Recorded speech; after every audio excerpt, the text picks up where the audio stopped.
Hi friends, तो आज हम लोग क्लास 7 के पार्ट 6 को करेंगे, यानी कि श्वसन को। तो इस चैप्टर का नाम है हमारा पार्ट 6 श्वसन यानी कि रिस्पिरेशन। तो ये चैप्टर हमारा बहुत ही इंपॉर्टेंट चैप्टर है, इसमें आप बहुत कुछ सीख भी होंगे भी। तो चलिए आज हम लोग इस चैप्टर को स्टार्ट करते हैं।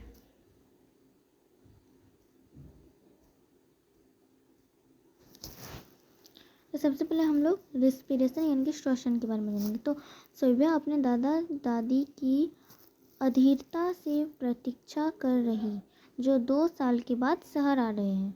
वह जल्दी से बस स्टॉप पहुंचना चाहती है ताकि उसका स्वागत कर सके, इसलिए वह दौड़ती हुई कुछ ही मिनट में बस स्टॉप पहुंच गई। उसकी सांस तेजी से चल रही है। उसकी दादी ने उससे पूछा कि तुम हाँफ क्यों रही हो। उसने बताया कि वह दौड़ती हुई आई है। क्या दौड़ने के बाद सांस तेजी से चलने लगती है? ऐसा क्यों होता है? हम सांस लेते ही क्यों हैं? तो चलिए आज हम लोग इसका उत्तर जानते हैं। तो हमारे शरीर के प्रत्येक कार्य के लिए ऊर्जा की आवश्यकता होती है। हमें दौड़ने, खाने, सीढ़ी चढ़ने, कपड़े धोने, खाना पकाने, लिखने और यहाँ तक कि सोने के लिए भी ऊर्जा की आवश्यकता होती है।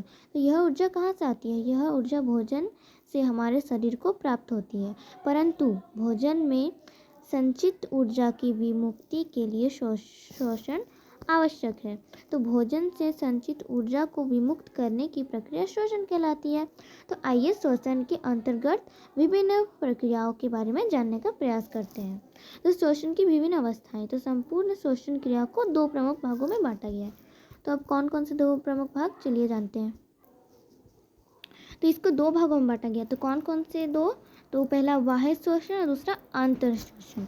तो बाह्य श्वसन मतलब एक्सटर्नल रिस्पिरेशन और अंतर श्वसन मतलब इंटरनल रिस्पिरेशन। ठीक है, तो चलिए अब हम लोग सबसे पहले बाह्य श्वसन के बारे में जानेंगे। चलिए स्टार्ट करते हैं।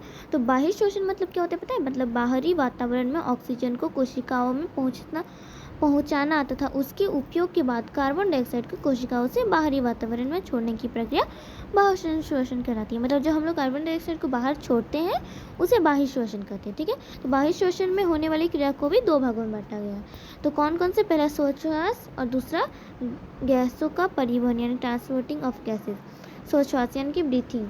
तो श्वास किसे कहते हैं? अब हम लोग जानेंगे कि ब्रीथिंग किसे कहते हैं। तो सांस लेने तथा छोड़ने की क्रिया को श्वास कहते हैं। तो श्वास द्वारा बाहरी वातावरण में श्वसन अंगों जैसे फेफड़े के बीच गैसों का आदान प्रदान होता है। अतः श्वास की क्रिया को 2 चरणों में समाप्त होती है। तो श्वास की क्रिया भी 2 चरणों में समाप्त होती है। तो पहले चरण में बाहर से वायु के साथ ऑक्सीजन श्वसन अंग में पहुंचाया जाता है, इसे प्रश्वास कहते हैं, इंस्पिरेशन कहते हैं। मतलब जो हम सांस लेते हैं ना उसे इंस्पिरेशन कहते हैं। और दूसरे चरण में फेफड़े से कार्बन डाइऑक्साइड को शरीर के बाहरी वातावरण में निकाल दिया जाता है, इसे उच्छ्वास कहते हैं यानी कि एक्सपिरेशन कहते हैं। मतलब जो हम लोग सांस लेते हैं उसे प्रश्वास कहते हैं, जो हम छोड़ते हैं उसे उच्छ्वास कहते हैं। तो जैसे कि हम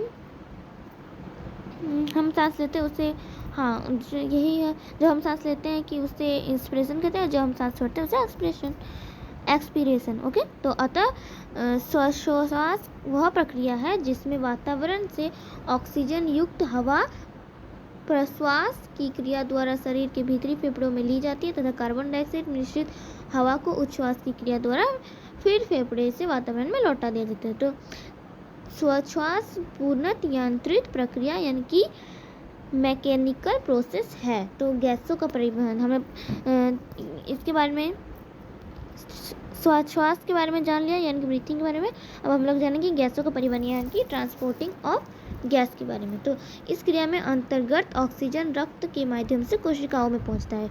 कोशिका में ऑक्सीजन के फलस्वरूप उत्पन्न कार्बन डाइऑक्साइड कोशिका के पुनः रक्त के माध्यम से फेफड़े में पहुंचता है। तो अतः श्वसन इस प्रकार में कोशिका में मौजूद भोज्य पदार्थ यानी कि ग्लूकोज ऑक्सीजन के द्वारा ऑक्सीकृत होकर कार्बन डाइऑक्साइड, जल एवं ऊर्जा इनकी एटीपी के रूप में निर्मित करते हैं। ऊर्जा को हम लोग एटीपी भी कह सकते हैं। ठीक है, तो अतः श्वसन चूंकि कोशिका के अंदर होता है इसलिए इस प्रक्रिया को कोशिकीय श्वसन यानी कि सेलुलर रिस्पिरेशन भी कहते हैं। तो भोजन तो देखिए ये हमारी कोशिका है, ये CO2 यानी कार्बन डाइऑक्साइड, ये ऊर्जा यानी कि H2O यानी कि वाटर, और ये भोजन ये ऑक्सीजन वायु से। ठीक है, तो कोशिका में जब ऊर्जा उत्पन्न के लिए ग्लूकोज अणुओं का विखंडन कोशिका ऑक्सीजन की उपस्थिति में कार्बन डाइऑक्साइड तथा जल में होता है, तब यह प्रक्रिया ऑक्सी या वायवीय श्वसन यानी कि एरोबिक रिस्पिरेशन कहलाती है। तो ग्लूकोज प्लस ऑक्सीजन क्या बनता है? कार्बन डाइऑक्साइड प्लस जल प्लस ऊर्जा। ठीक है, तो अब हम लोग जानते हैं आगे। तो जब ग्लूकोज का विखंडन ऑक्सीजन की अनुपस्थिति में होता है, तब वह प्रक्रिया अनऑक्सी यानी कि अवायवीय शोषण यानी कि एनारोबिक रिस्पिरेशन कहलाती है। इस प्रक्रिया में ग्लूकोज अणु ऑक्सीजन की अनुपस्थिति में अल्कोहल तथा कार्बन डाइऑक्साइड बनाते हैं।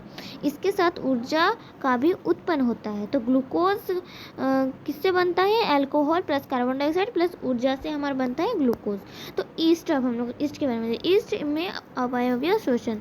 तो ईस्ट एक कोशिकीय जीव है। ईस्ट अवायवीय रूप से शोषण करते हैं और इस प्रक्रिया में अल्कोहल निर्मित करते हैं, अतः इनका उपयोग शराब और बियर बनाने में किया जाता है। तो झारखंड में ईस्ट की जगह रानू गोली का इस्तेमाल कर स्थानीय पेय पदार्थ हड़िया का निर्माण किया जाता है। तो हमारी पेशी कोशिकाएं के बारे में हम जानेंगे। तो हमारी पेशी कोशिकाएं, तो पेशी कोशिकाएं भी अवयव रूप से शोषण कर सकती हैं, लेकिन ये ऐसे थोड़े समय तक कर सकती हैं। वास्तव में यह प्रक्रम उस समय होता है जब ऑक्सीजन की अस्थायी रूप से कमी हो जाती है। बहुत देर तक व्यायाम करने, तेजी से दौड़ने, कई घंटे टहलने, साइकिल चलाने अथवा भारी वजन उठाने जैसे कई कार्यों के लिए अधिक ऊर्जा की आवश्यकता होती है। तो ये सब हमारा अधिक ऊर्जा की आवश्यकता होगी। जब हम लोग दौड़ते हैं, साइकिल चलाते हैं, ये सब करते हैं, तो हमें अधिक ऊर्जा की आवश्यकता है। तो लेकिन ऊर्जा उत्पन्न के लिए हमारे शरीर में ऑक्सीजन की आपूर्ति सीमित होती है। ऐसी स्थिति में पेशी कोशिकाएं को अवयव शोषण द्वारा ऊर्जा के अतिरिक्त मांग को पूरा करती है। मतलब जब हम लोग को हमें जो सांस लेते हैं, हम उसका ऑक्सीजन की एक सीमित आपूर्ति ही होती है। ठीक है, तो हम जब दौड़ते हैं तो हमें थोड़ा ज़्यादा ऑक्सीजन चाहिए होता है, इसलिए हम हांफने लगते हैं। ठीक है, इतना आपको समझ आ गया। तो ये देखिए, ग्लूकोज किससे बनता है? लैक्टिक अम्ल और प्लस ऊर्जा से, यानी ऑक्सीजन की अनुपस्थिति में ग्लूकोज का होता है। ठीक है, इस्तेमाल। तो क्या आपने सोचा है कि अत्यधिक व्यायाम करने के बाद आपकी पेशियों में ऐंठन क्यों होती है? जब हम लोग अधिक व्यायाम करते हैं तो आपके जो पैर होते हैं उसमें दर्द क्यों होता है, ऐंठन क्यों होती है? तो ऐंठन तब होती है जब पेशियां अवायवीय रूप से शोषण करती हैं। इस प्रक्रम में ग्लूकोज की अधिकांश विखंडन से लैक्टिक अम्ल और कार्बन डाइऑक्साइड बनाते हैं। लैक्टिक अम्ल का संचयन पेशियों में ऐंठन उत्पन्न करता है, परंतु इस ऐंठन से हमें आराम कैसे मिलती है? गर्म पानी से स्नान करने अथवा शरीर की मालिश करवाने पर हमें ऐंठन की आराम मिलता है। जब हमें गर्म पानी से स्नान करेंगे, जब हमें पैरों में दर्द होता है, तो हम जब गर्म पानी से स्नान करते हैं या फिर किसी से मालिश करवाते हैं तो हमारी जो ऐंठन होती है वो कम हो जाती है, मतलब दर्द थोड़ा कम होता है। ठीक है, तो क्या आप अनुमान लगा सकते हैं ऐसा क्यों होता है? तो गर्म जल से स्नान अथवा शरीर की मालिश करने से रक्त का संचारण बढ़ जाता है। तो इसके परिणाम स्वरूप पेशी कोशिकाओं को ऑक्सीजन की आपूर्ति बढ़ जाती है। ऑक्सीजन की आपूर्ति बढ़ जाने से लैक्टिक अम्ल का कार्बन डाइऑक्साइड और जल में पूर्ण विखंडन हो जाता है। तो शोषण के फलस्वरूप बनने वाले पदार्थ के बारे में समझने के लिए आइए क्रियाकलाप करते हैं। तो इसके लिए हम लोग क्रियाकलाप 1 को करेंगे। तो चलिए स्टार्ट करते हैं क्रियाकलाप 1। तो इसमें हमें क्या क्या चाहिए? एक परख नली में तुरंत तैयार किया हुआ चूने का जल लीजिए और अब गोल कागज एक छिद्र बनाइए। तो इस कागज में परख नली के मुंह को अच्छी तरह ढक लीजिए। कागज के छिद्र में सहायता से एक स्ट्रॉ डाल दीजिए। स्ट्रॉ यानी कि जिसे पाइप कहते हैं, उसे स्ट्रॉ डाल लीजिए। ठीक है, तो अब अपने मुंह से स्ट्रॉ की मदद से चूने के जल को हवा कीजिए। अब चूने के जल को जो मुंह से थोड़ी सी फूंक मारिए, तो स्ट्रॉ से अपनी हवा को उसमें दीजिए। क्या आप बता सकते हैं कि क्या हो रहा है? तो आप देखेंगे कि चूने का जल धीरे धीरे दूधिया हो रहा है। तो आप देखेंगे चूने का जल जो है वो धीरे धीरे दूधिया हो रहा है, सफ़ेद रंग का हो रहा है। ठीक है, तो इससे क्या पता चलता है? चूने का जल जब कार्बन डाइऑक्साइड में डाला जाता है तो वह दूधिया हो जाता है। इससे पता चलता है कि उच्छ्वासित या सांस द्वारा छोड़ने गए हवा में कार्बन डाइऑक्साइड होता है। तो हम जब फूंक मारते हैं तो हमारा कार्बन डाइऑक्साइड जाता है उसमें, इसलिए वो दूधिया हो जाता है। तो इससे हमें यह पता चलता है कि उच्छ्वास से सांस द्वारा जो छोड़ते हैं वो कार्बन डाइऑक्साइड होता है। तो अधिक व्यायाम करने से शोषण दर 25 बार प्रति मिनट तक बढ़ सकती है। जब हम व्यायाम करते हैं तो तेजी से तथा गहरी सांस लेते हैं। इस प्रकार अधिक ऑक्सीजन ग्रहण करते हैं। विभिन्न परिस्थितियों में शोषण दर के बारे में समझने के लिए क्रियाकलाप कीजिए। अपने वर्ग के कुछ सहपाठी द्वारा शोषण दर नोट कीजिए। निम्नांकित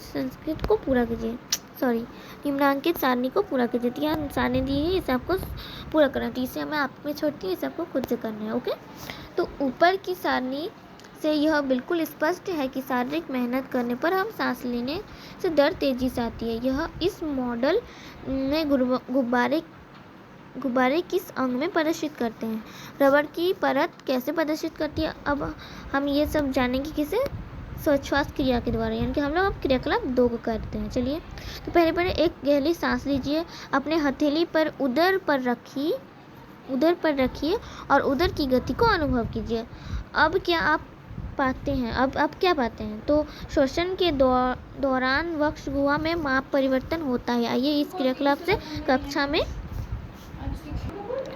कक्षा में करके स्वयं अनुभव कीजिए। तो गहरी सांस लेकर फीते से वक्ष का माप लीजिए। इस माप को नोट कीजिए। पुनः उच्छ्वास के बाद वक्ष का माप लीजिए। बताइए कि सहपाठी के वक्ष का वितरण अधिकतम है। वक्ष के माप पर श्वसन का प्रभाव। तो जब हम नथुनों यानी कि नसा द्वार से वायु अंदर लेते हैं तो वायु नमूने से नसा गुहा में चली जाती है। तो आज के लिए इतना ही। नेक्स्ट वीडियो में हम लोग आगे का पढ़ेंगे। तो आज के लिए इतना ही, नेक्स्ट वीडियो में हम लोग आगे पढ़ेंगे। तो ये हमारा पार्ट 1 वीडियो था। पार्ट 2 वीडियो अगर आपको जल्दी चाहिए तो इसको लाइक शेयर और सब्सक्राइब कीजिए।